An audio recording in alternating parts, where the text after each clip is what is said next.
ಎಲ್ರಿಗೂ ನಮಸ್ಕಾರ. Speed news ಕನ್ನಡದ ಭವಿಷ್ಯ ದರ್ಪಣ ನೇರ ಪ್ರಸಾರ ಕಾರ್ಯಕ್ರಮಕ್ಕೆ ತಮ್ಮೆಲ್ಲರಿಗೂ ಆತ್ಮೀಯವಾದಂತಹ ಸ್ವಾಗತ. ಇವತ್ತಿನ ಅಂದರೆ ಪ್ರತಿ ಶನಿವಾರ ಭಾನುವಾರ ಅರ್ಜುನ್ ರಾವ್ ಗುರೂಜಿ ಅವರು ನಮ್ಮ ಜೊತೆಗಿರ್ತಾರೆ. ಪ್ರತಿಯೊಂದು ವೃಕ್ಷಗಳ ಬಗ್ಗೆ ನಮಗೆ ಮಾಹಿತಿ ಕೊಡ್ತಾರೆ. ಮದುವೆ ಆಗದೆ ಇರೋರು ಯಾವ ರೀತಿಯಾಗಿ ಪೂಜೆಯನ್ನು ಮಾಡಬೇಕು, ಅದಕ್ಕೆ ಕೂಡ ಮದುವೆ ಆಗೋರಿಗೆ ಇದರ ಬಗ್ಗೆ ಪರಿಹಾರನ ಕೂಡ ಕೊಡ್ತಾರೆ. ಇನ್ನು ಇವತ್ತಿನ ಸಂಚಿಕೆಯಲ್ಲಿ ಅಂದರೆ ವಾರದ ಭವಿಷ್ಯವನ್ನು ಹೇಳ್ತೀವಿ. ಅಂದರೆ ಪ್ರತಿಯೊಬ್ಬರಿಗೆ ಇರುತ್ತೆ ಇವತ್ತಿನ ದಿನ ಹೇಗಿರುತ್ತೆ, ಈ ವಾರದ ಭವಿಷ್ಯ ನಮ್ದು ಹೇಗಿದೆ ಅನ್ನೋದು ಕೂಡ ಪ್ರಶ್ನೆಯಲ್ಲಿ ನಿಮ್ಮ ಹತ್ರ ಕಾಡ್ತಾ ಇರುತ್ತೆ. ಈ ಪ್ರಶ್ನೆಗಳಿಗೂ ಕೂಡ ನಿಮಗೆ ಉತ್ತರವನ್ನು ಕೊಡೋದಕ್ಕೆ ನಮ್ಮ ಜೊತೆ ಅರ್ಜುನ್ ರಾವ್ ಗುರೂಜಿ ಇದ್ದಾರೆ. ಇವತ್ತಿನ ಕಾರ್ಯಕ್ರಮಕ್ಕೆ ಅವರನ್ನ ಬರಮಾಡ್ಕೊಳ್ತಾ ಇವತ್ತಿನ ಸಂಚಿಕೆಯಲ್ಲಿ ಶ್ರೀ ರೇಣುಕಾ ಯಲ್ಲಮ್ಮ ದೇವಿಯ ಪವಾಡಗಳೇನು, ಮಹಿಮೆ ಏನು, ಹಾಗೆ ಮತ್ತೆ ಜಗನ್ಮಾತೆ ಅಂತ ಕರಿತೀವಿ ಯಾಕೆ, ಇದೆಲ್ಲದ್ರ ಬಗ್ಗೆ ತಿಳಿಸ್ಕೊಡೋದಕ್ಕೆ ನಮ್ಮ ಜೊತೆಗೆ ಅರ್ಜುನ್ ರಾವ್ ಗುರೂಜಿ ಅವರಿದ್ದಾರೆ. ಅವ್ರನ್ನ ಕಾರ್ಯಕ್ರಮಕ್ಕೆ ಸ್ವಾಗತ ಮಾಡ್ತಾ ಇವತ್ತಿನ ಸಂಚಿಕೆಯನ್ನು ಮುಂದುವರಿಸೋಣ. ಗುರೂಜಿ, ಕಾರ್ಯಕ್ರಮಕ್ಕೆ ತಮಗೆ ಸ್ವಾಗತ. ತಮಗೂ ತಮ್ಮ ಸ್ಪೀಡ್ ನ್ಯೂಸ್ ವಾಹಿನಿಯ ಸಮಸ್ತ ವೀಕ್ಷಕ ಪ್ರಭುಗಳಿಗೂ ಸುಸ್ವಾಗತವನ್ನು ಬಯಸ್ತೇನೆ. ಮೊದಲಿಗೆ ನನ್ನ ತಾಯಿ ಜಗನ್ಮಾತೆ ಸ್ವರೂಪಿಣಿಯಾಗಿರ್ತಕ್ಕಂಥ ರೇಣುಕಾ ಯಲ್ಲಮ್ಮನ ಪಾದಾರ ಬಿಂದಗಳಿಗೆ ಹಾಗೂ ಮಲೈ ಮಹದೇಶ್ವರನ ಪಾದಾರ ಬಿಂದಗಳಿಗೆ ವಂದಿಸುತ್ತಾ, ಸೃಷ್ಟಿ ಸ್ಥಿತಿ ವಿನಾಶಿನಿ ಶಕ್ತಿಭೂತೆ ಸನಾತನಿ ಗುಣಾಶ್ರೀಯೇ ಗುಣಮಯೇ ಶ್ರೀ ರೇಣುಕಾ ನಮೋಸ್ತುತೆ. ಹಾಗೆ ಮಲೈ ಮಹದೇಶ್ವರನ ಪಾದಾರ ಬಿಂದಗಳಿಗೆ ವಂದಿಸಿ, ಈ ಮಾತಾಪಿತರುಗಳ ಇಬ್ಬರದು ಆಶೀರ್ವಾದ ಈ ಪೃಥ್ವಿ ಮೇಲಿರಲಿ ಅಂಥೇಳಿ ಕಾರ್ಯಕ್ರಮ ಮುಂದುವರಿಸ್ತೀವಿ. ಈ ದಿನ ವಿಶೇಷತೆ ಏನಪ್ಪ ಅಂತಂದರೆ, ನನ್ನ ಮಗಳು ಹೇಳ್ದಾಗೆ ಎಲ್ಲರ ಅಮ್ಮ ಯಲ್ಲಮ್ಮನಾಗಿ ರೇಣುಕಾ ಯಲ್ಲಮ್ಮನ ವಿಶೇಷತೆ ತಿಳಿಸ್ಕೊಡಿ ಅಂತ ಮಗಳು ಕೇಳ್ತಾ ಇದ್ದಾಳೆ. ಖಂಡಿತವಾಗೂ ಆ ತಾಯಿಯ ಜಗದೀಶ್ವರಿಯ ಪಾದಾರವಿಂದಗಳಿಗೆ ವಂದಿಸುತ್ತಾ, ಆಕೆಯ ಒಂದು ಯಾವ ರೀತಿ ಪೃಥ್ವಿಗೆ ಬಂದಳು, ಮನುಕುಲಕ್ಕೆ ಹೆಣ್ಣುಮಕ್ಕಳಿಗೆ ಮುತ್ತೈದೆಯಾಗಿ ಯಾವ ರೀತಿ ಗಂಡನ ಜೊತೆಯಲ್ಲಿ ಬಾಳಬೇಕು, ಪ್ರತಿಯೊಬ್ಬ ಹೆಣ್ಣುಮಗಳು ಕೂಡ ಮುತ್ತೈದೆ ರೀತಿಯಲ್ಲಿ ತನಗೆ ಆಶ್ರಯ ಆಗಿರ್ತಕ್ಕಂಥ ಗಂಡನ ಜೊತೆ ಮಕ್ಕಳ ಜೊತೆ ಯಾವ ರೀತಿ ನಡ್ಕೊಳ್ಬೇಕು ಅಂತಕ್ಕಂಥದ್ದಕ್ಕೆ ಅಗ್ನಿಯಲ್ಲಿ ಆವಿರ್ಭವಿಸಿ ಬಂದಿರತಕ್ಕಂಥ ಜಗನ್ಮಾತೆಯ ಒಂದು ವಿವರವನ್ನು ಮುಂದಿನ ಭಾಗದಲ್ಲಿ ತಿಳಿಸ್ತೀನಿ. ಹಾಗೇ ಈ ದಿನ ವಾರದ ಭವಿಷ್ಯನೂ ಕೂಡ ಇರುತ್ತೆ, ಕೆಲವೊಂದು ಅನುಷ್ಠಾನಗಳನ್ನು ಖಂಡಿತವಾಗೂ ಇರುತ್ತೆ. ಮತ್ತು ನಿಮ್ಮ ಜೊತೆಯಲ್ಲಿ ನಾನು ನಮ್ಮ ಮಕ್ಕಳು ಇಬ್ಬರೂ ನಿಮ್ಮ ಜೊತೆಯಲ್ಲಿ ಫೋನ್ ಮುಖಾಂತರ ಖಂಡಿತವಾಗಿ ಕರೆ ಮಾಡಿ ತಿಳಿದಿರೋದನ್ನ ತಿಳಿಸೋಣ, ತಿಳಿದೇ ಇರೋದನ್ನು ನಿಮ್ಮಿಂದ ನಾವು ತಿಳ್ಕೊಳ್ಳೋಣ. ಖಂಡಿತವಾಗೂ ಒಳ್ಳೆಯದಾಗುತ್ತೆ. ಯಾಕಂದರೆ ಜ್ಞಾನ ಅಂತಕ್ಕಂಥದ್ದು ದೊಡ್ಡದು. ನನಗೇ ಗೊತ್ತಿಲ್ಲದೆ ಇರತಕ್ಕಂಥದ್ದು ಮಹನೀಯರು ಫೋನ್ ಮುಖಾಂತರ ತಿಳಿಸ್ಬೋದು, ನಮಗೆ ಉತ್ತರವನ್ನು ಅವರು ಕೊಡ್ಬೋದು. ಈ ರೀತಿ ನಡ್ಕೊಳ್ಳಿ, ಈ ತೀರ ಮಾಡಿ ಅಂತ ನಮಗೂ ನೀವು ಹೇಳ್ಬೋದು. ಆದರೆ ನಮ್ಮಲ್ಲಿರ್ತಕ್ಕಂಥ ಜ್ಞಾನವನ್ನು ನಿಮಗೂ ಸಹ ಹಂಚು ತಿನ್ನುವಂಥ ಒಂದು ಯೋಗಕಾರಕವಾಗಿರ್ತಕ್ಕಂಥ ಸುದಿನ. ಈ ದಿನ ರವಿವಾರ ಆಗಿರೋದ್ರಿಂದ ಆ ಸೂರ್ಯದೇವನ ಸ್ಮರಣೆಯನ್ನು ಮಾಡುತ್ತಾ, ಜಪಾ ಕುಷ್ಮ ಸಂಕಾಶಂ ಕಾಶಿಪೇ ಮಹಾದಿಂ ತಮೋರಿ ಸರ್ಪ ಪಾಪಗ್ನಂ ಪ್ರಣತೋಸ್ಮಿ ದಿವಾಕರಂ, ಆ ದಿವಾಕರನ ಪ್ರಾರ್ಥನೆಯನ್ನು ಮಾಡುತ್ತಾ, ಓಂ ನಮೋ ಭಾಸ್ಕರಾಜಾಯ ವಿದ್ಮಹೆ ಸಹಸ್ರಲಕ್ಷ್ಮೀಶ ಧೀಮಹಿ ತನ್ನೋ ಸೂರ್ಯ ಪ್ರಚೋದಯಾತು. ಕಾರ್ಯಕ್ರಮವನ್ನು ಮುಂದುವರಿಸೋಣಮ್ಮ. ಎಸ್ ಗುರುಜಿ, ಇವತ್ತು ಭಾನುವಾರ, ಇದು ವಾರದ ಭವಿಷ್ಯ ಬಗ್ಗೆ ಮಾತಾಡ್ತೀವಿ ಇವತ್ತಿನ ಸಂಚಿಕೆಯಲ್ಲಿ. ಆ ರೀತಿ ಮಾತಾಡೋದಾದರೆ ಇವತ್ತಿನ ದಿನ ಹೇಗಿದೆ, ಅಂದರೆ ಇವತ್ತಿನ ದಿನ ಯಾವ ರೀತಿಯಾಗಿರಬೇಕು, ಏನು ಮಾಡಬೇಕು ಏನು ಮಾಡಬಾರ್ದು ಅನ್ನೋದನ್ನು ತಿಳಿಸ್ಕೊಡಿ. ಖಂಡಿತವಾಗಿ. ಯಾಕಂದರೆ ನವಗ್ರಹಗಳ ಒಡೆಯ ಆಗಿರ್ತಕ್ಕಂಥವನೇ ರವಿ, ಸೂರ್ಯ, ತೇಜಸ್ಸು. ಪ್ರತಿಯೊಂದು ಗಿಡ ಮರಗಳಿಗೆ ಪ್ರಕೃತಿಗೆ ಬೇಕಾಗಿರ್ತಕ್ಕಂಥದ್ದು ಸೂರ್ಯನಿಲ್ಲ ಅಂತಂದರೆ ಸೃಷ್ಟಿನೇ ಇಲ್ಲ ಅಂತಕ್ಕಂಥದ್ದು. ಅಂಧಕಾರದಿಂದ ಬಳಲಿ ಅವನಿಗೆ ಜೀವಾತ್ಮದಲ್ಲಿ ಒಂದು ಚೈತನ್ಯ ಕೊಡ್ತಕ್ಕಂಥವನ್ನೇ ಸೂರ್ಯದೇವ. ಹಾಗಾಗಿ ಇವತ್ತು ರವಿವಾರ ಆಗಿರೋದ್ರಿಂದ ಆ ಪರಮಾತ್ಮನ ಒಂದು ಸಾನ್ನಿಧ್ಯ, ಆ ಒಂದು ದಿವ್ಯ ದೃಷ್ಟಿ ಇಡೀ ಮನುಕುಲ ಮೇಲೆ, ಇಡೀ ಪ್ರಪಂಚದಾದ್ಯಂತ ಇರಲಿ ಅಂತ ನಾವು ಕೇಳ್ಕೊಳ್ಳೋಣ ನಮ್ಮ ವಾಹಿನಿ ಮುಖಾಂತರ. ಈ ದಿನ ಉತ್ತರಾಯಣದಲ್ಲಿ ಪರಾಭವ ನಾಮ ಸಂವತ್ಸರದಲ್ಲಿ ವಸಂತ ಋತು ಚೈತ್ರ ಮಾಸದಲ್ಲಿರ್ತಕ್ಕಂಥದ್ದು. ಈ ದಿನ ನೋಡಿ ವಿಶೇಷವಾಗಿರ್ತಕ್ಕಂಥ ರವಿವಾರ ಆಗಿರೋದ್ರಿಂದ ಶ್ರವಣ ನಕ್ಷತ್ರ ಇರ್ತಕ್ಕಂಥದ್ದು ಈ ದಿನ ವಿಶೇಷ. ಯಾಕಂದರೆ ಮಕರ ರಾಶಿಯಲ್ಲಿ ಶ್ರವಣ ನಕ್ಷತ್ರ ಅಂತಕ್ಕಂಥದ್ದು ಅಲ್ಲಿ ಏನೋ ಒಂದು ರೀತಿಯಲ್ಲಿ ಒಂದು ಚೈತನ್ಯ ತರ್ತಕ್ಕಂಥದ್ದು ತಂದೆಯ ವಾರ ಆಗಿರೋದ್ರಿಂದನೇ ಆ ಶ್ರವಣ ನಕ್ಷತ್ರದಲ್ಲಿ ಮಕರ ರಾಶಿ ಶನಿ ಅಧಿಪತಿಯಾಗಿರ್ತಾನೆ. ಹಾಗಾಗಿ ಈ ದಿನ ಯಾರ್ಯಾರು ನೀವು ಈ ಬೆಳಗ್ಗೆ ಹೊತ್ತು ಯಾರ್ಯಾರು ಸೂರ್ಯನ ನಮಸ್ಕಾರ ಮಾಡಿಲ್ವೋ, ಖಂಡಿತವಾಗಿ ಸಾಯಂಕಾಲ ಸೂರ್ಯ ಅಸ್ತ ಸಮಯದಲ್ಲಿ ಆ ಒಂದು ಸ್ವಾಮಿಯ ದರ್ಶನ ಮಾಡ್ತಕ್ಕಂಥದ್ದು ಮಾಡಿ ಖಂಡಿತವಾಗಿ ಒಳ್ಳೆಯದಾಗುತ್ತೆ. ಇನ್ನು ಮುಂದಿನ ಭಾಗಗಳಲ್ಲಿ ನಾವು ಈ 12 ರಾಶಿಗಳಿಗೆ ವಾರದ ಭವಿಷ್ಯವನ್ನು ತಿಳಿಸಿ, ಆನಂತರ ನನ್ನ ತಾಯಿಯ ಒಂದು ಚರಿತ್ರೆಯನ್ನು ಕೇಳಿ ಸಂತೋಷ ಆಗೋಣ. ಆ ಮಧ್ಯದಲ್ಲಿ ಕೆಲವೊಂದು ವೃಕ್ಷಗಳ ಮತ್ತು ವಾಸ್ತುಗಳ ಬಗ್ಗೆ ಕೂಡ ನಿಮಗೆ ತಿಳಿಸ್ತೀನಿ. ಆ ರೀತಿ ಮಾಡ್ಕೊಳ್ಳಿ. ಮದುವೆ ವಿಳಂಬ ಆಗಿರ್ತಕ್ಕಂಥವ್ರಿಗೂ ನಾವು ತಿಳಿಸ್ತಾ ಹೋಗ್ತೀವಿ. ಖಂಡಿತವಾಗಿ ಒಳ್ಳೆಯದಾಗುತ್ತೆ, ನಿಮ್ಗೆ ಒಳ್ಳೆಯದಾಗಲಿ. ಎಸ್ ಗುರುಜಿ, ಇವಾಗ ಮಾತಾಡಿದ್ರೆ ವಾರದ ಭವಿಷ್ಯ ಬಗ್ಗೆ ಮಾತಾಡ್ತೀವಿ. ಮೊದಲಿಗೆ ವಾರದ ಭವಿಷ್ಯವನ್ನೇ ಮಾತಾಡೋಣ. ಯಾಕಂದರೆ ಈಗ 12 ರಾಶಿಗಳ ಬಗ್ಗೆ ಮಾತಾಡೋದಾದರೆ, ಮೊದಲನೇದಾಗಿ ಈಗ ಮೇಷ ರಾಶಿಯ ಬಗ್ಗೆ ಮಾತಾಡೋದಾದರೆ, ಇವತ್ತಿನ ದಿನ ಅವ್ರು ಈ ಒಂದು ವಾರದ ರಾಶಿ ಭವಿಷ್ಯ ಹೇಗಿದೆ, ಅವ್ರದ್ದು ಯಾವ ದೇವರನ್ನ ಸ್ಮರಿಸಬೇಕು, ಯಾವ ರೀತಿಯಾಗಿ ಪೂಜೆಯನ್ನು ಮಾಡಬೇಕು, ಏನು ಮಾಡಬೇಕು, ಏನು ಮಾಡಬಾರ್ದು, ಅವರಿಗೆ ಈ ವಾರದ ಭವಿಷ್ಯದಲ್ಲಿ ಏನು ಲಾಭ ಇದೆ ಅಥವಾ ನಷ್ಟ ಇದೆ ಅನ್ನೋದು ತಿಳಿಸ್ಕೊಡಿ.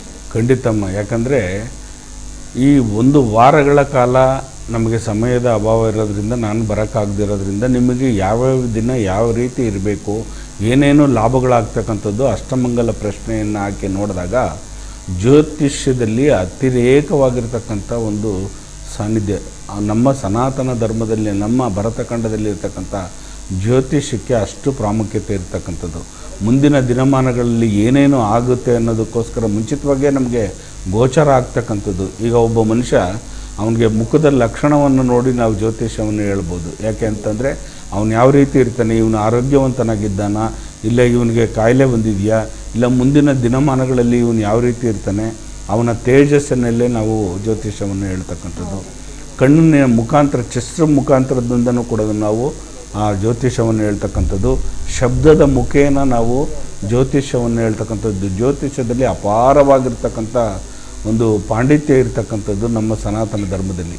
ಹಾಗಾಗಿ ನೀವು ಕೆಲವರು ಕೇಳ್ಬೋದು, ಏನು ಗುರುಗಳೇ ವಾರದ ಭವಿಷ್ಯ ಎಲ್ಲ ಹೆಂಗೆ ಹೇಳ್ತೀರ ನೀವೆಲ್ಲ, ಏನು ದೊಡ್ಡ ಇವರ ಪಂಡಿತರಂತ. ಖಂಡಿತವಾಗೂ ಇಲ್ಲ, ನಾನು ಅಂತಕ್ಕಂಥದ್ದು ಯಾವುದೂ ಇಲ್ಲ. ಆದರೆ ನಮಗೆ ತಿಳಿಸಿರ್ತಕ್ಕಂಥ ಜ್ಞಾನವನ್ನು ಕೊಟ್ಟಿರ್ತಕ್ಕಂಥ ಜಗದೀಶ್ವರಿ ಆಗಿರ್ತಕ್ಕಂಥ ನನ್ನ ಹೃದಯ ಸಿಂಹಾಸನದಲ್ಲಿ ಇರ್ತಕ್ಕಂಥ ಆ ರೇಣುಕಾ ಯಲ್ಲಮ್ಮನ ಮನಸ್ಸಿನಲ್ಲಿ ಧ್ಯಾನ ಮಾಡುತ್ತಾ ಅಷ್ಟಮಂಗಲ ಪ್ರಶ್ನೆಯನ್ನು ಹಾಕಿ ನೋಡಿದಾಗ, ಅಷ್ಟಮಂಗಲ ಅಂದರೆ ಏನು, ಅಷ್ಟದಿಕ್ಪಾಲಕರುಗಳನ್ನು ಕುಂಡ್ರಿಸ್ಕೊಂಡು ಮಂಡಲವನ್ನು ರಚನೆ ಮಾಡಿ ಅಲ್ಲಿ ನಾವು ಕವಡೆಯನ್ನು ಹಾಕ್ತಕ್ಕಂಥದ್ದು, ಅಲ್ಲಿ ಅಷ್ಟಮಂಗಲ ಪ್ರಶ್ನೆಯನ್ನು ಹಾಕ್ತೇವೆ. ಪ್ರತಿಯೊಬ್ಬರಿಗೂ ಕೂಡ ಮುಂದಿನ ಭವಿಷ್ಯ ಏನಾಗುತ್ತೆ ಅಂತ ನಿರ್ಧಾರ ಮಾಡ್ತಕ್ಕಂಥದ್ದು ಅಷ್ಟಮಂಗಲ ಪ್ರಶ್ನೆಯನ್ನು ಹಾಕಿ ನೋಡಿದಾಗಲೇ ಗೊತ್ತಾಗೋದು.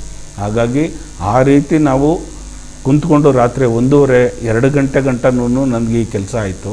ಅದನ್ನು ಮಾಡಿ ನಾಳೆ ಬೆಳಗ್ಗೆ, ಭಾನುವಾರ ಬೆಳಗ್ಗೆ ನನ್ನ ಬಂಧು ಮಿತ್ರರಿಗೆ ತಿಳಿಸ್ಬೇಕು, ನಾನು ನಮ್ಮ ವಾಹಿನಿ ಮುಖಾಂತರ ನಿಮಗೆಲ್ಲರಿಗೂ ಆ ಗೋಚರ ಆಗಬೇಕು ಅಂತೇಳಿ ರಾತ್ರಿ 2 ಗಂಟೆ ಆಯಿತು ಮನಗೋದು. ನಾನು ಅಷ್ಟಮಂಗಲ ಪ್ರಶ್ನೆ ಹಾಕಿ ನೋಡಿ ಈ ದಿನ ನಾನು ನಿಮಗೆ ಪ್ರತಿಯೊಂದು ಈ 12 ರಾಶಿಗೆ 27 ನಕ್ಷತ್ರಗಳಿಗೆ ಈ ವಾರದ ಭವಿಷ್ಯ ಯಾವ ರೀತಿ ಇದೆ ಅನ್ನೋದನ್ನು ತಮಗೆ ಒಂದೊಂದಾಗಿ ತಿಳಿಸ್ತಾ ಹೋಗ್ತೀನಿ. ನಮ್ಮ ಮಗಳು ಹೇಳಿದಾಗೆ ಮೇಷರಾಶಿಯವರಿಗೆ ಈ ವಾರದಲ್ಲಿ ಯಾವ ರೀತಿ ಇರುತ್ತೆ ಅಂತಂದರೆ ನೋಡಿ, ಈ ದಿನ ಸ್ವಲ್ಪ ಮಟ್ಟಿಗೆ ಛಲದಿಂದ ಬಾಳ್ತೀರಿ. ಈ ದಿನ ತುಂಬ ಛಲವಾಗಿರ್ತೀರಿ, ಒಂಥರ ಉತ್ಸಾಹದಾಗಿರ್ತೀರಿ. ಇನ್ನು ಸೋಮವಾರ ದಿನ ಬೇರೆಯವ್ರಿಗೆ ಹೆಲ್ಪಿಂಗ್ ನೇಚರ್ ಮಾಡ್ತೀರಿ, ನಿಮ್ಮಲ್ಲಿ ಇರ್ತಕ್ಕಂಥ ಹಣವನ್ನು ಬೇರೆಯವ್ರಿಗೆ ಕೊಡ್ತಕ್ಕಂಥದ್ದು. ಇನ್ನು ಮಂಗಳವಾರ ಅದೃಷ್ಟದ ದಿನ ಅಂತಲೇ ಹೇಳ್ಬೋದು. ನಿಮಗೆ ತುಂಬ ಚೆನ್ನಾಗಿರ್ತೀರ, ಒಂದು ರೀತಿ ಲವಲವಿಕೆಯಾಗಿರ್ತೀರಿ. ಯಾವುದೋ ಒಂದು ಮಿಸ್ ಆಗಿರ್ತಕ್ಕಂಥ ಬರಬೇಕಾಗಿರ್ತಕ್ಕಂಥ ಹಣನೂ ಕೂಡ ಮಂಗಳವಾರ ಬಂದು ತಲುಪತಕ್ಕಂಥದ್ದು ಈ 3 ನಕ್ಷತ್ರದಲ್ಲಿರ್ತಕ್ಕಂಥವ್ರಿಗೆ, ಮೇಷರಾಶಿಯವ್ರಿಗೆ. ಇನ್ನು ಬುಧವಾರ ದಿನ ವಿಶ್ವಾಸ ಇಡ್ತೀರಿ, ಬೇರೆಯವ್ರ ಮೇಲೆ ನಂಬಿಕೆ ಇಡ್ತೀರಿ. ಯಾಕಂದರೆ ಮಂಗಳವಾರ ಸಿಕ್ಕಿರ್ತಕ್ಕಂಥ ಹಣದಲ್ಲಿ ಬೇರೆಯವ್ರಿಗೆ ಇನ್ವೆಸ್ಟ್ಮೆಂಟ್ ಮಾಡ್ತಕ್ಕಂಥದ್ದು, ವಿಶ್ವಾಸ ಇಡ್ತಕ್ಕಂಥದ್ದು ಮಾಡ್ತೀರಿ. ಇನ್ನು ಗುರುವಾರ ದಿನ ಪ್ರೀತಿ ಪಾತ್ರರಾಗಿ ಬಂಧು ಮಿತ್ರರೊಡನೆ ಒಳ್ಳೆಯ ದೇವಾಲಯಕ್ಕೆ ಹೋಗ್ತಕ್ಕಂಥದ್ದು ಖಂಡಿತವಾಗುತ್ತೆ. ಶುಕ್ರವಾರ ದಿನ ಸಮೃದ್ಧಿ ತರ್ತಕ್ಕಂಥ ದಿನ ಅಂತಲೇ ಹೇಳ್ಬೋದು ನಿಮಗೆ. ಇನ್ನು ಶನಿವಾರ ಬಂಧು ಮಿತ್ರರುಗಳು ಆಗಮನವಾಗ್ತಕ್ಕಂಥದ್ದು ಮೇಷರಾಶಿಯವರಿಗೆ. ತುಂಬ ಲವಲವಿಕೆಯಾಗಿರ್ತಕ್ಕಂಥದ್ದು ಶನಿವಾರದ ದಿನ, ತುಂಬ ಚೆನ್ನಾಗಿರ್ತೀರ. ಎಸ್ ಗುರುಜಿ, ಇವಾಗ ಮೇಷರಾಶಿ ಬಗ್ಗೆ ಮಾತಾಡಿದ್ರೆ, ಇನ್ನು ವೃಷಭ ರಾಶಿ ಬಗ್ಗೆ ಮಾತಾಡೋದಾದರೆ ಇವರ ಒಂದು ಈ ವಾರದ ಭವಿಷ್ಯ ಹೇಗಿರುತ್ತೆ, ಅವರಿಗೇನು ಆರೋಗ್ಯದಲ್ಲಿ ಏರುಪೇರಾಗುತ್ತಾ ಅಥವಾ ಏನಾದರೂ ಕೆಲಸದಲ್ಲಿ ನಷ್ಟ ಆಗುತ್ತಾ ಅನ್ನೋದು ಕೂಡ ಖಂಡಿತ ಮಗನೆ. ಯಾಕಂದರೆ ವೃಷಭ ರಾಶಿಯಲ್ಲಿ ಶುಕ್ರನೇ ಅಧಿಪತಿ ಇರ್ತಾನೆ. ಅವನಿಗೆ ನೋಡಿ 18 ವರ್ಷ ಶುಕ್ರ ದಿಶೆಯಲ್ಲಿ ಇರುತ್ತೆ. ಆದರೆ ವಕ್ರದಲ್ಲಿ ಗುರು ಇರೋದ್ರಿಂದ ನಿಮಗೆ ಹುಷಾರಾಗಿರಬೇಕು. ನೋಡಿ, ಶುಕ್ರ ವೃಷಭ ರಾಶಿಯಲ್ಲಿ, ತುಲಾ ರಾಶಿಯಲ್ಲಿ ಎರಡಕ್ಕೂ ಶುಕ್ರನೇ ಅಧಿಪತಿ. ನಿಮ್ಗೆ ಎಲ್ಲಿಲ್ಲದ ಸಿರಿ ಸಂಪತ್ತಾಗುತ್ತೆ. ಶುಕ್ರ ದೇಶ ಕಾಡ್ತಕ್ಕಂಥದ್ದು ತುಂಬ ಚೆನ್ನಾಗಿದೆ. ಆದರೆ ಆ ಗುರು ವಕ್ರಸ್ಥಾನದಲ್ಲಿ ಇರಬೇಕಾದ್ರೆ ಸ್ವಲ್ಪ ಏರುಪೇರುಗಳಾಗ್ತಕ್ಕಂಥದ್ದು. ನೋಡಿ, ವೃಷಭ ರಾಶಿಯಲ್ಲಿ ಇರ್ತಕ್ಕಂಥವ್ರಿಗೆ ಈ ದಿನ ಸ್ವಲ್ಪ ಮಟ್ಟಿಗೆ ನೆಮ್ಮದಿಯ ವಾತಾವರಣ ಇರುತ್ತೆ. ಇನ್ನು ಸೋಮವಾರ ದಿನ ಆಕಸ್ಮಿಕವಾಗಿ ಧನಲಾಭ ಆಗ್ತಕ್ಕಂಥದ್ದು ತುಂಬ ಚೆನ್ನಾಗಿದೆ. ಸೋಮವಾರ ದಿನ. ಮಂಗಳವಾರ ತಾಳ್ಮೆ ಕಳ್ಕೊಳ್ತೀರಿ, ಕೋಪಕ್ಕೆ ಉದ್ರೇಗಕ್ಕೆ ಒಳಗಾಗ್ತೀರಿ, ಒಂದು ರೀತಿ ಮನಸ್ಸು ವಿಚಲಿತ ಆಗ್ತಕ್ಕಂಥದ್ದು ಜಾಸ್ತಿ ಆಗುತ್ತೆ. ನಿಮಗೆ ಒಂದು ಸ್ವಲ್ಪ ಕಂಟ್ರೋಲ್ ಮಾಡಿ. ಗುರು ಒಂದು ನೀಚ ಸ್ಥಾನಕ್ಕೆ ಇಳಿತಾನೆ ಮಂಗಳವಾರ ದಿನ. ಆದ್ದರಿಂದ ನಿಮಗೆ ಸ್ವಲ್ಪ ಗುರುಬಲ ಕಡಿಮೆ ಆಗ್ತಕ್ಕಂಥದ್ದು, ಕೋಪಕ್ಕೆ ಉದ್ರೇಕ ಮನಸ್ಸು ಕೊಡ್ತಕ್ಕಂಥದ್ದು ಮಂಗಳವಾರ ಆ ರೀತಿ ಹುಷಾರಾಗಿರಿ. ಇನ್ನು ಬುಧವಾರ ಪ್ರೀತಿ ಪಾತ್ರರೊಡನೆ ಹಂಚ್ಕೊಳ್ತೀರಿ, ವಿನಿಮಯ ಮಾಡ್ಕೊಳ್ತೀರಿ, ನಿಮ್ಮ ನೋವು ಕಷ್ಟಗಳನ್ನು ಹೇಳ್ಕೊಳ್ತೀರಿ. ಗುರುವಾರ ಏಕಾಗ್ರತೆಯಿಂದ ಇರ್ತೀರಿ. ಅಂದರೆ ಸ್ವಲ್ಪ ನಾನು ಯಾರ ಜೊತೆಲಿ ಇವತ್ತೇನು ಮಾತಾಡೋದು ಬೇಡ, ಇವತ್ತು ಸೈಲೆಂಟಾಗಿದ್ದು ನನ್ನ ಕೆಲಸ ಕಾರ್ಯಗಳನ್ನು ಮಾಡೋಣ ಅಂತಕ್ಕಂಥದ್ದು ವೃಷಭ ರಾಶಿಯವರಿಗೆ ಗುರುವಾರ ದಿನ ಕಾಣುತ್ತೆ. ಇನ್ನು ಶುಕ್ರವಾರ ದಿನ ಜಯ ಕಟ್ಟಿಟ್ಟ ಬುತ್ತಿ. ನಿಮ್ಗೆ ಯಾವುದೇ ಕೆಲಸದಲ್ಲಾಗಲಿ, ಸೈಟ್ ವ್ಯವಹಾರದಲ್ಲಾಗಲಿ, ಭೂಮಿ ವ್ಯವಹಾರದಲ್ಲಾಗಲಿ, ಇಲ್ಲ ಯಾವುದೇ ಒಂದು ಆದ್ರೂ ಜಯ ತಂದು ಕೊಡ್ತಕ್ಕಂಥ ಒಂದು ತುಂಬ ಚೆನ್ನಾಗಿರ್ತಕ್ಕಂಥ ದಿನ ಶುಕ್ರವಾರ ದಿನ ವೃಷಭ ರಾಶಿಯವ್ರಿಗೆ. ಇನ್ನು ಶನಿವಾರ ದಿನ ಹೊಸ ಹೊಸ ಸ್ನೇಹಿತರುಗಳು ನಿಮಗೆ ಪರಿಚಯ ಆಗ್ತಕ್ಕಂಥದ್ದು, ಹೊಸ ಹೊಸ ಗೆಳೆಯರು ಪರಿಚಯ ಆಗ್ತಕ್ಕಂಥದ್ದು, ಪ್ರಪೋಸಿಂಗ್ ಮಾಡ್ತಕ್ಕಂಥದ್ದು, ತನ್ನ ಮನಸ್ಸಿನಲ್ಲಿರ್ತಕ್ಕಂಥದ್ದು ಮಕ್ಕಳಿಗೆ, ಹೆಣ್ಮಕ್ಳಿಗಾಗಲಿ ಗಂಡು ಮಕ್ಕಳಾಗಿ ಹಂಚ್ಕೊಳ್ತಕ್ಕಂಥದ್ದು. ನಾನು ನಿನಗೆ ತುಂಬ ಇಷ್ಟ ಇದ್ದೀನಿ, ನನಗೆ ನೀನು ಬೇಕು, ನಾನು ನಿನ್ನ ಕೈ ಹಿಡಿತೀನಿ, ಇಲ್ಲ ಮದುವೆ ಮಾಡ್ಕೊಂಡು ಏನೋ ಒಂದು ಪ್ರಪೋಸಲ್ ಬರ್ತಕ್ಕಂಥದ್ದು. ಮತ್ತು ಹುಡುಗನ ಕಡೆಯವ್ರು ಬರ್ತಕ್ಕಂಥದ್ದು, ಹುಡುಗನಿಗೆ ಹುಡುಗಿ ಕಡೆಯವ್ರು ನೋಡೋಕ್ಕೆ ಬರ್ತಕ್ಕಂಥದ್ದು, ಪ್ರಪೋಸಲ್ ಆಗ್ತಕ್ಕಂಥದ್ದು, ಇದೆಲ್ಲ ಜಾಸ್ತಿ ಆಗ್ತಕ್ಕಂಥದ್ದು ವೃಷಭ ರಾಶಿಯವರಿಗೆ ಶನಿವಾರ ದಿನ ನಡೆಯುತ್ತೆ. ಅದೇನು ಗುರುಗಳೇ ಶನಿವಾರ ದಿನ ಬರಬಾರ್ದಲ್ವ ನೋಡೋಕ್ಕೆ ಅಂದರೆ, ಖಂಡಿತವಾಗಿ ಕೆಲವರು ಶಾಸ್ತ್ರದ ಪ್ರಕಾರ ಭಾನುವಾರ ದಿನ ಹೋದರೆ ಕೆಲವು ನಕ್ಷತ್ರಗಳಿಗೆ ಕೆಲಸ ಆಗಲ್ಲ, ಕೆಲವ್ರಿಗೆ ನಕ್ಷತ್ರಗಳಿಗೆ ಶನಿವಾರ ದಿನವೇ ಹೋದ್ರೇ ಆ ಕೆಲಸ ಆಗ್ತಕ್ಕಂಥದ್ದು.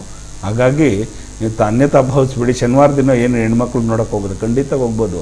ಯಾಕಂದರೆ ಆಂಜನೇಯನ ವಾರನೇ ಈ ಭೂಮಿ ಒಳಗಡೆ ಕಲಿಯುಗ ವರದ ಆಗಿರ್ತಕ್ಕಂಥವನೇ, ಚಿರಂಜೀವಿಯಾಗಿರ್ತಕ್ಕಂಥ ಶನಿವಾರ ದಿನವೇ ಆ ಮಾರುತಿಯನ್ನು ವಿಶೇಷವಾಗಿ ಪೂಜೆ ಮಾಡ್ತಕ್ಕಂಥದ್ದು ಮಂಗಳವಾರ ಮತ್ತು ಶನಿವಾರ ದಿನ. ಹಾಗಾಗಿ ಶನಿವಾರ ದಿನ ಈ ರೀತಿ ನಡೀತಕ್ಕಂಥದ್ದು ವೃಷಭ ರಾಶಿಯವರಿಗೆ. ಇನ್ನು ಮಿಥುನ ರಾಶಿ ಬಗ್ಗೆ ಹೇಳೋದಾದ್ರೆ ಏನು ಹೇಳ್ತಾರೆ, ಈ ವಾರದ ಭವಿಷ್ಯ ಹೇಗಿದೆ? ಖಂಡಿತ ಮಗನೆ, ಅಂದರೆ ಶಾರ್ಟಾಗಿ ಹೋಗ್ಬಿಡೋಣ ಬೇಗ. ಯಾಕಂದರೆ ಕೆಲವೊಂದು ನಮ್ಮ ಮಕ್ಕಳಿಗೆ ವಾಸ್ತು ಬಗ್ಗೆ ತಿಳಿಸ್ತಾ ಹೋಗಬೇಕು. ತಾಯಿ ಜಗನ್ಮಾತೆಯ ಒಂದು ಸಾನ್ನಿಧ್ಯದಲ್ಲಿ ಅವಳಿಗೆ ಯಾವ ರೀತಿ ಪೂಜೆ ಪುನಸ್ಕಾರಗಳು ನಡೀಬೇಕು, ಆಕೆ ಏನು ನಮ್ಮ ಪೃಥ್ವಿಗೆ ಯಾವ ರೀತಿ ಬಂದು ಇದನ್ನೆಲ್ಲ ತಿಳ್ಕೊಳ್ತಕ್ಕವನ್ನ. ಇನ್ನು ಮಿಥುನ ರಾಶಿಯವರಿಗೆ ಗುರು ಅಧಿಪತಿಯಾಗಿರ್ತಾನೆ ಬಂಧುಗಳೇ. ಗುರುನೇ ನಿಮಗೆ ಉಚ್ಚ ಸ್ಥಾನದಲ್ಲಿರ್ತಕ್ಕಂಥದ್ದು. ಅದರಲ್ಲಿ ನೋಡಿ ವಕ್ರ ಸ್ಥಾನದಲ್ಲಿದ್ದಾನೆ, ಆದರೆ ಗುರು ನಿಮಗೆ ಆ ರಾಶಿ ಫಲದ ಮಿಥುನ ರಾಶಿ ಮತ್ತು ಈ ಮೀನ ರಾಶಿಗೆ ಗುರು ಅಧಿಪತಿಯಾಗಿದ್ದರೂ ಕೂಡ, ಆದರೆ ಗುರು ಒಂದು ನೀಚ ಸ್ಥಾನದಲ್ಲಿರ್ತಕ್ಕಂಥದ್ದು ಮಿಥುನ ರಾಶಿಯವರಿಗೆ. ಆದರೆ ಹುಷಾರಾಗಿರಿ, ವಾಹನದಲ್ಲಿ ಹೋಗ್ಬೇಕಾದ್ರೆ ಸ್ವಲ್ಪ ಹುಷಾರಾಗಿ ಓಡಾಡಿ, ಕೇರ್ಫುಲ್ಲಾಗಿರಿ. ಏನೇ ಒಂದು ವ್ಯವಹಾರ ಮಾಡಬೇಕಾದ್ರೂ ಸ್ವಲ್ಪ ಹುಷಾರಾಗಿ ನೋಡ್ಕೊಳ್ಳಿ. ಇನ್ನು ಮಿಥುನ ರಾಶಿಯವರಿಗೆ ಈ ದಿನ ನೀವು ಬೇರೆಯವ್ರಿಗೆ ಗೈಡೆನ್ಸ್ ಮಾಡ್ತಕ್ಕಂಥದ್ದು, ಬೇರೆಯವ್ರಿಗೆ ಆದೇಶ ಕೊಡ್ತಕ್ಕಂಥದ್ದು, ಬೇರೆಯವ್ರಿಗೆ ನೀವು ಈ ರೀತಿ ಇರ್ತಕ್ಕಂಥದ್ದು ಮಾಡ್ತೀರಾ. ಸೋಮವಾರ ದಿನ ಶ್ರದ್ಧಾಭಕ್ತಿ ಕೇಂದ್ರಗಳಿಗೆ ಹೋಗ್ತಕ್ಕಂಥದ್ದು, ಪುಣ್ಯಕ್ಷೇತ್ರಗಳಿಗೆ ಹೋಗ್ತಕ್ಕಂಥದ್ದು. ಮಂಗಳವಾರ ದಿನ ಪ್ರಗತಿ ಪಥದಲ್ಲಿ ನಡೀತೀರಿ, ಖಂಡಿತವಾಗೂ ನಿಮಗೆ ಅಭಿವೃದ್ಧಿ ಕಡೆ ಗಮನ ಕೊಡ್ತೀರಿ. ಇನ್ನು ಬುಧವಾರ ದಿನ ಕರುಣೆ ತೋರಿಸ್ತಕ್ಕಂಥದ್ದು, ಬೇರೆಯವ್ರಿಗೆ ಹೆಲ್ಪಿಂಗ್ ನೇಚರ್ ಮಾಡ್ತಕ್ಕಂಥದ್ದು. ಗುರುವಾರ ದಿನ ಕೋಪಕ್ಕೆ ಉದ್ರೇಗಕ್ಕೆ ಮನಸ್ಸು ಕೊಡ್ತೀರಿ, ಸ್ವಲ್ಪ ಹುಷಾರಾಗಿರಿ. ಯಾರ ಜೊತೆಲೂ ಜಗಳ ಮಾಡ್ಕೊಳ್ಳೋದು ಬೇಡ, ಕೇರ್ಫುಲ್ಲಾಗಿರಿ. ಇನ್ನು ಶುಕ್ರವಾರ ಒಳ್ಳೆತನವಾಗಿ ಒಳ್ಳೊಳ್ಳೆ ಸ್ನೇಹಿತರುಗಳು ಸಿಗ್ತಕ್ಕಂಥದ್ದು. ಶನಿವಾರದ ದಿನ ಪ್ರಸಿದ್ಧಿಯಾಗಿರ್ತಕ್ಕಂಥ ಒಂದು ದೇವಾಲಯಕ್ಕೆ ಭೇಟಿ ಕೊಡ್ತಕ್ಕಂಥ ಯೋಗಕಾರಕ ಇರ್ತಕ್ಕಂಥದ್ದು ಮಿಥುನ ರಾಶಿಯವರಿಗೆ. ಈ ರೀತಿ ಇರುತ್ತೆ. ಆದರೆ ಈ ವಾರದಲ್ಲಿ ನೀವೇನು ಮಾಡಿ, ಔಡುಂಬರ ವೃಕ್ಷ ಅಂದರೆ ಹತ್ತಿ ವೃಕ್ಷದೊಳಗಡೆಗೆ ಅಲ್ಲಿ ಹತ್ರಕ್ಕೆ ಹೋಗಿ ಸ್ವಲ್ಪ ಪೂಜೆಯನ್ನು ಮಾಡ್ತಕ್ಕಂಥದ್ದು, ಅರಳಿ ವೃಕ್ಷಕ್ಕೆ ಪೂಜೆಯನ್ನು ಮಾಡ್ತಕ್ಕಂಥದ್ದು. ಯಾಕಂದರೆ ಗುರು ನೀಚ ಸ್ಥಾನದಲ್ಲಿರ್ತಕ್ಕಂಥದ್ದು. ಆ ದಕ್ಷಿಣಾಮೂರ್ತಿಗೆ ದರ್ಶನ ಮಾಡ್ತಕ್ಕಂಥದ್ದು ಮಾಡಿ, ಹತ್ತಿ ಮರಕ್ಕೆ ವೃಕ್ಷವನ್ನು ಪೂಜನೆಯನ್ನು ಮಾಡಿ ಖಂಡಿತವಾಗಿ ಒಳ್ಳೆಯದಾಗುತ್ತೆ. ಗುರುಜಿ, ಇನ್ನು ಎಲ್ಲ ರಾಶಿ ಬಗ್ಗೆ, ಈ 3 ರಾಶಿಗಳ ಬಗ್ಗೆ ಮಾತಾಡ್ತೀವಿ. ಇನ್ನು ಕಟಕ ರಾಶಿ ಬಗ್ಗೆ ಹೇಳೋದಾದ್ರೆ ಏನು ಹೇಳ್ತೀರಾ? ಖಂಡಿತವಾಗೂ ಕಟಕ ರಾಶಿಯಲ್ಲಿ ಮನಸ್ಕಾರಕನೇ ಚಂದ್ರ ಅಧಿಪತಿ. ನಾವು ಏನೇ ಒಂದು ಹೆಣ್ಮಗಳಿಗೆ ಗಂಡು ಮಕ್ಕಳಿಗೆ ತಾರಾಬಲವನ್ನು ನೋಡಬೇಕಾದ್ರೆ ಚಂದ್ರ ಯಾವ ಸ್ಥಾನದಲ್ಲಿದ್ದಾನೆ, ಇವನಿಗೆ ಒಳ್ಳೆ ಹೆಣ್ಮಗಳು ಸಿಗ್ತಾಳೆ ಏನು ಅಂತ ನಾವು ಜ್ಯೋತಿಷ್ಯದಲ್ಲಿ ಹೇಳೇ ಬಿಡ್ತೀವಿ. ಚಂದ್ರನಿಗೆ ಅಷ್ಟು ಮಹತ್ವ ಕೊಟ್ಟಿರ್ತಕ್ಕಂಥದ್ದು. ಅದರಲ್ಲೂ ಕೂಡ ಈ ವಾರದಲ್ಲಿ ಅಮಾವಾಸ್ಯೆ ಕಳೆದ ನಂತರ ಚಂದ್ರ ದರ್ಶನ ಮಾಡ್ತಕ್ಕಂಥದ್ದು ತುಂಬ ಸೂಕ್ತವಾಗಿರ್ತಕ್ಕಂಥದ್ದು ಬಂಧುಗಳೇ. ಅದನ್ನು ಹೇಳ್ತೀನಿ, ಮುಂದಿನ ಭಾಗದಲ್ಲಿ ತಿಳಿಸ್ತೀನಿ. ಯಾವತ್ತೂ ನೀವು ಚಂದ್ರ ದರ್ಶನ ಮಾಡಬೇಕು ಈ ವಾರದಲ್ಲಿ, ಅದನ್ನು ತಮಗೆ ತಿಳಿಸ್ತೀನಿ. ಕಟಕ ರಾಶಿಯವರಿಗೆ ಈ ದಿನ ತೃಪ್ತಿಕರವಾಗಿರ್ತಕ್ಕಂಥ ದಿನ. ತುಂಬ ಲವಲವಿಕೆಯಾಗಿರ್ತೀರ, ಖುಷಿಯಾಗಿರ್ತೀರ. ಯಾರ್ಯಾರಂದರೆ ಈ 3 ನಕ್ಷತ್ರದಲ್ಲಿರ್ತಕ್ಕಂಥವ್ರು, ಆಶ್ಲೇಷ ನಕ್ಷತ್ರದಲ್ಲಿರ್ತಕ್ಕಂಥವ್ರಾಗಿರಲಿ, ಪುಷ್ಯ ನಕ್ಷತ್ರದಲ್ಲಿರ್ತಕ್ಕಂಥವ್ರೇ ಆಗಿರಲಿ, ಮೂಲ ನಕ್ಷತ್ರದಲ್ಲೇ ಇರ್ತಕ್ಕಂಥವ್ರಾಗಿರಲಿ, ನೋಡಿ ಎಷ್ಟು ಚೆನ್ನಾಗಿದೆ ಅಂದರೆ ಪುಷ್ಯ ಮತ್ತು ಆಶ್ಲೇಷ ನಕ್ಷತ್ರ, ಪುನರ್ವಸು ನಕ್ಷತ್ರದಲ್ಲಿರ್ತಕ್ಕಂಥವ್ರು ಆಶ್ಲೇಷ ನಕ್ಷತ್ರದಲ್ಲಿ ತುಂಬ ಚೆನ್ನಾಗಿರ್ತಕ್ಕಂಥದ್ದು. ಇನ್ನು ಸೋಮವಾರ ದಿನ ಶಾಂತಿ ನೆಮ್ಮದಿಯಿಂದ ಕೂಡಿರ್ತಕ್ಕಂಥ ದಿನ ಅಂತಲೇ ಹೇಳ್ಬೋದು ನಿಮಗೆ. ಮಂಗಳವಾರ ಪ್ರೀತಿ ಪಾತ್ರದಿಂದ ಕೂಡಿರ್ತೀರಿ, ಖಂಡಿತವಾಗೂ ಒಳ್ಳೊಳ್ಳೆ ಸ್ನೇಹಿತರುಗಳ ಜೊತೆ ಸೇರಿರ್ತೀರಿ. ಬುಧವಾರ ದಿನ ನೀವು ಮಾಡ್ತಕ್ಕಂಥ ತಪ್ಪು ನೀವು ಮತ್ತೆ ಮೆಲುಕಾಗ್ತಕ್ಕಂಥದ್ದು, ಯೋಚನೆ ಮಾಡ್ತಕ್ಕಂಥದ್ದು, ಕೊರಗುವಂಥದ್ದು ಜಾಸ್ತಿ ಇರುತ್ತೆ. ಇನ್ನು ಗುರುವಾರ ದಿನ ತುಂಬ ಚೆನ್ನಾಗಿ ಲವಲವಿಕೆ ಆಗಿರ್ತೀರ, ಖುಷಿಯಾಗಿರ್ತೀರ. ಈಗ ಒಂಥರ ಹೆಮ್ಮೆ ಪಡ್ತೀರ, ನಾನು ಮಾಡ್ತಕ್ಕಂಥ ಕೆಲಸದಲ್ಲಿ ನನಗೆ ಉತ್ಸಾಹ ಇದೆ ಅಂತೇಳಿ. ಶುಕ್ರವಾರ ದಿನ ಸ್ವಲ್ಪ ಪ್ರಯತ್ನ ಪಡಿ, ಯಾವುದೋ ಒಂದು ಕೆಲಸಕ್ಕೆ ಕೈ ಹಾಕ್ತೀರಾ, ಅದು 90% ಮಾತ್ರ ಆಗುತ್ತೆ. ಇನ್ನು 10% ಎಲ್ಲ ನೀವು ಮಾಡಿರ್ತಕ್ಕಂಥ ಕಾರ್ಯಗಳೆಲ್ಲ ಕ್ಷೀಣಿಸ್ತಾ ಹೋಗುತ್ತೆ. ಅದು ಸ್ವಲ್ಪ ಪ್ರಯತ್ನ ಪಡಿ. ನೀವು ವರಾಹಿ ಇಲ್ಲ ವರಾಹ, ಈ ಭೂವರಾಹ ಸ್ವಾಮಿಗೆ ದರ್ಶನ ಮಾಡ್ತಕ್ಕಂಥದ್ದು ಮಾಡಿ, ಖಂಡಿತವಾಗುತ್ತೆ ಶುಕ್ರವಾರ ದಿನ.